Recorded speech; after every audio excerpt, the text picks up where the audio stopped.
Hello guys! Welcome sa channel ko. So ngayon, meron akong gagawing experiment. So itong 12 volts solar setup ko, merong dalawang solar charger na MPPT brand 1 solar. And then yung rated capacity nito is 40 amperes kada isa. So sa ngayon, yung dalawang solar charger ko is kinakabitan ng tig-iisang 500 watts solar panel.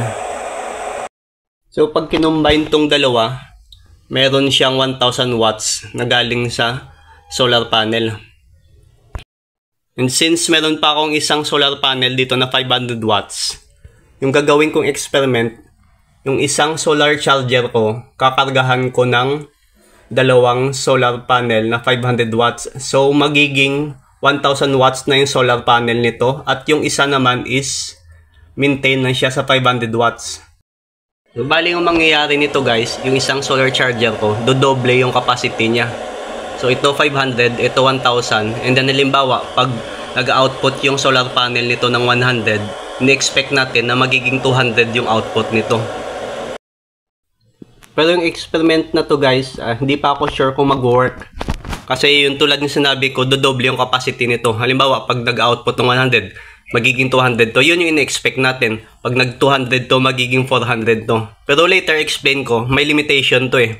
Bakit yung output nito, since 40 amperes, meron siyang limitation na pag umabot sa ganong output, hanggang doon na siya, hindi na siya mapapasobra pa. So, once na ganon yung mangyari sa experiment natin, hindi ko pa sure kung safe yun. Kaya, i-operate ko to ng 1 year at after 1 year kung ano yung magiging result nito. Halimbawa 1 year na walang problema to, hindi nasira. So doon ko na makonclude na safe i-overload yung MPPT solar charger na to. Babaklasin ko muna tong charger na to guys para ma-review natin yung specs niya. Ito yung SCC ko na 40 amperes. Kung titingnan natin yung label niya, ito MP40, and then yung rated current is 40 amperes. Compatible siya for 12 volts, 24 volts, and 48 volts. And then yung maximum input voltage is 150. Recommended power for 12 volts, which is yung system ko ngayon, is 12 volts, 560. So yun, dito tayo magkakaproblema kasi kakabitan ko siya ng 1000 watts na solar panel, pero yung recommended module power is 560. So punta muna tayo dito sa recommended input voltage. So for 12 volts, yung voltage is 18 volts to 60 volts. So dito lang muna tayo sa 12 volts ha. Disregard natin yung 24 tsaka 48. So check muna natin yung panel, specs ng panel kung napagkakabitan ito. So ito naman yung specs ng solar panel ko. 500 watts yung maximum power, and then yung maximum power voltage or BMP is 33.3 volts, and then yung maximum power current is 15.03 amperes. So mayroon dalawang connection na pwede nating pagpilian dito sa dalawang solar panel.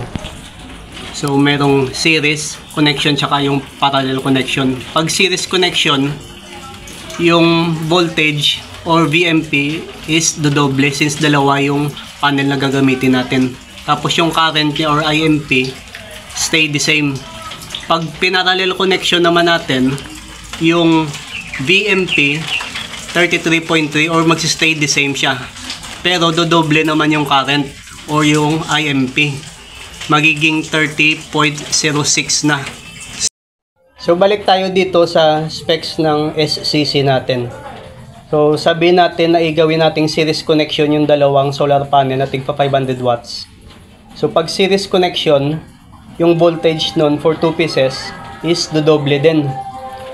33.3 yung isa na solar panel plus 33.3 din magiging 66.6. So lagpas na siya sa recommended input voltage. So hindi pwede pag gawing series connection. And then pag parallel naman, magiging stay the same yung voltage niya or BMP. So 33.3 pasok siya dito. And then dodoble yung current which is 15.03 times 2 magiging 30.6. So, pasok pa rin siya sa rated current. So, yun, yung pinakamagandang connection na gagawin natin dito is parallel connection. Pero guys, yung gagawin natin dito is iti-testing natin yung series connection tsaka parallel connection. I-check natin ano yung magiging output ng SCC pag kinonect natin sa series at i-connect natin sa parallel. Pero magsistay ako sa parallel, i-testing ko lang naman sa series. So balik tayo dito sa recommended PB input or recommended module power. For 12 volts, 560 lang. So yung gagamitin ko dito is dalawang 500 watts. So total of 1000 watts na yun. So lagpas na tayo dito sa recommended PB power input. Sobra tayo ng 440 watts. So base doon sa research ko, yung MPPT pala is may kakayahan na i-ignore yung mga sobrang harvest ni solar panel. So halimbawa, yung ina-harvest ni solar panel nag-max out siya sa 1000 watts doon sa dalawang 500 watts solar panel. So yung sobra doon i-ignore ni MPPT. So bali yung magiging output niya lang is 560 or depende doon sa charging voltage niya. Halimbawa, pag charging voltage niya is 12 volts. So yung magiging maximum output niya is 12 volts times 40 amperes equals to 480 volts. So nakadepende yun sa charging voltage niya. So minsan kasi hindi lang 12 volts yung charging voltage eh. Minsan maabot din pag malapit ng ma-full charge, umabot din ng 13.8 yung charging voltage. Kaya 13.8 times 40. So yun, kayo na mag-compute. Yun yung magiging maximum output ni SCC. So i-ignore niya yung excess power na sinusupply ni solar panel. So ito guys yung 500 watts solar panel ko na hindi nagamit. Iaakyat na namin to. Ito na iakyat na namin. So temporarily ilatag lang muna natin sa hubong. Sunod na lang lalagyan ng railing pag okay yung result ng experiment natin. Okay, so ready na yung experiment natin. Nandito yung tatlong panel. So dalawang SCC yung papaganahin. Yung isa kakargahan ng naka-series na dalawang tigpa 500 watts na solar panel.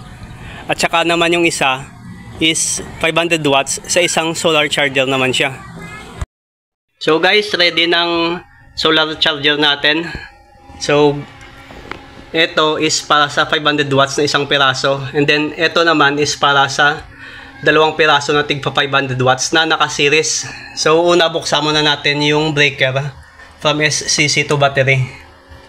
Ito yung dalawa. So ready na. Buksan natin yung isang solar charger na may karga na 500 watts.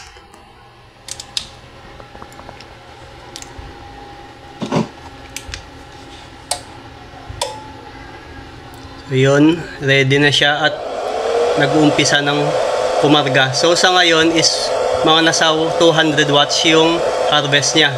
So buksan na naman natin yung breaker ng isang solar charger na may 1000 watts na capacity or dalawang tigpa 500 watts. Naka-series to guys ha.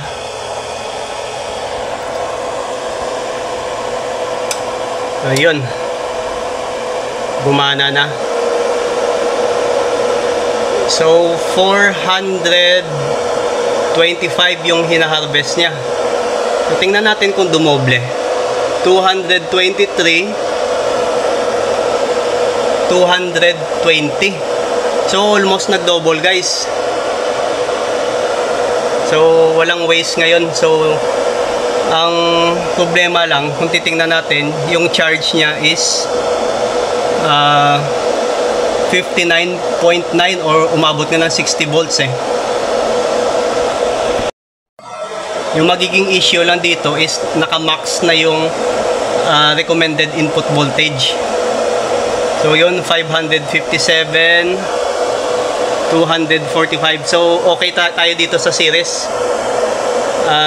Dumoble yung capacity. So hindi ko in-expect na dumoble to kasi syempre out of range na tayo sa recommended input voltage. So ngayon, Hindi ko na to patatagalin yung series kasi baka masira eh. Sobra na tayo sa voltahe. O ngayon 43 bumaba, so okay to. Pero pag sumobra ng 60, so yun, delikado tayo dyan. So sa ngayon, proceed na ako sa parallel and doon na ako magsisteady at ititest ko hanggang isang taon kung wala maging problem to. Okay, so ready na yung tatlo nating solar panel na tigpa 500. Yung dalawa na naka-parallel connection para to sa isang solar charger. Tapos yung isang solar panel para din sa isang solar charger. So yun, steady na tayo dito na naka-parallel. And punta na tayo doon sa setup natin. So ready na tayo. Ulitin ko. Ito is para doon sa isang solar panel na 500 watts. And ito is para doon sa dalawang solar panel na tigpa 500 watts. Pero sa ngayon, naka-parallel connection na siya. So una natin munang buksan yung breaker mula sa SCC papunta sa battery. So SCC2 to battery. O ngayon starting na. And I think ready na. Buksan muna natin yung isang solar charger na kinakargaan lamang ng isang solar panel o isang 500 watts na solar panel.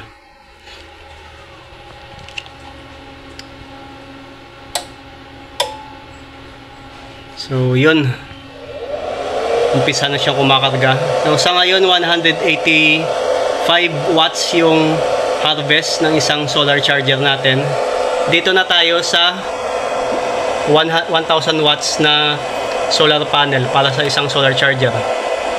Buksan ko na.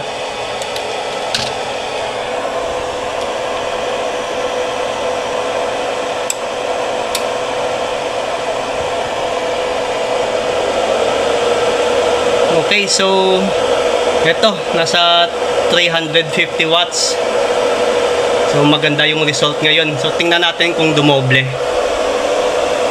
185 watts. Yung isa is 340 watts. So almost dumoble yung result.